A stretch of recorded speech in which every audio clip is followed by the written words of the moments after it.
I'm sure I'm gonna get some hate messages after this. Frankly, I don't care because this could save someone's life. I'm a nurse practitioner. I am licensed and certified. I am not on the front lines. I have a friend in New York City who's on the front lines. And for her safety, she cannot come out and say these things. So I am her voice. I'm not going to name names of people or hospitals for the safety of those involved. But this is her account, okay? I am her voice here. I'm gonna tell you what she has told me. She wants this to get out. Now, I'm sure this is not the case everywhere. I'm confident. I have friends that are in other places. They're on the front lines, they're in ICU, and it's not like this everywhere. But in New York City right now, in some of the hospitals, this is what is going on. People are sick, but they don't have to stay sick. They are killing them. They are not helping them.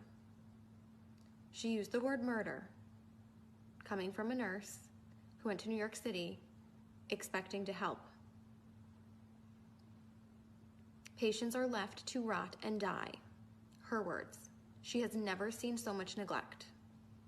No one cares. They are cold and they don't care anymore. It's the blind leading the blind.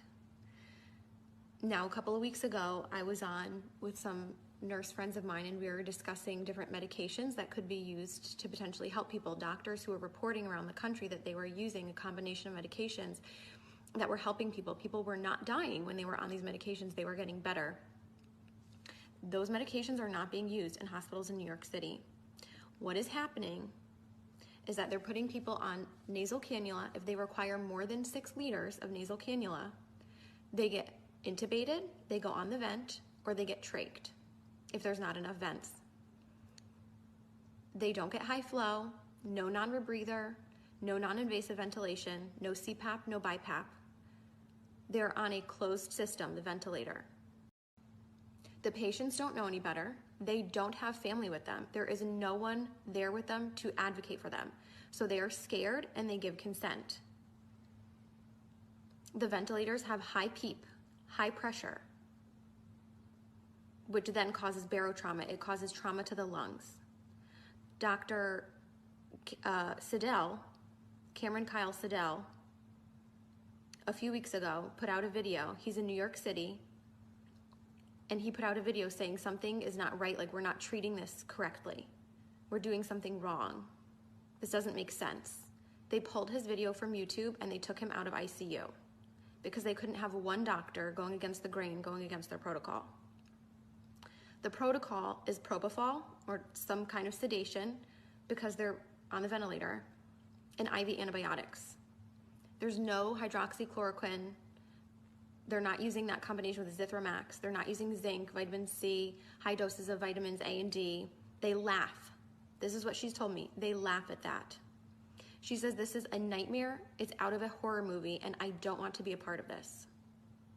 There are people who are a full code, and yet if they crash, they're not doing compressions because it will spread the virus. Full code, not doing compressions. Family is not there. They have no one to answer to. No one is being held accountable. A code was called and no one came. So sometimes they're not even resuscitating people. Again, left to rot and die. There are doctors all around the world sounding the alarms. These are the drugs that work. This is the pathophysiology of the disease. This is what's happening. And for some reason, it's not changing. Even though we know, some of us know what's going on, nothing is changing on the front lines. They stay in the same PPE all shift, except for the top pair of gloves. So 2 pairs of gloves, or I don't know, maybe more than 2, but they're only changing the gloves on the outside. Gown, mask, whatever else stays the same because all patients are COVID patients. So if it's a COVID floor, it's all COVID, but it's not because some of them are rule out COVID. So even if they're rule out COVID and they're not COVID, they're gonna get COVID because they're using the same PPE all shift and they're carrying that contamination to all of the patients. They're not changing their PPE.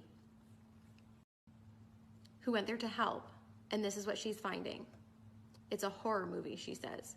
Not because of the disease, but because of the way it's being handled. Please share this video, make it go viral. People need to know this. This is the truth of what's going on from my nurse friend who's in New York City right now on assignment.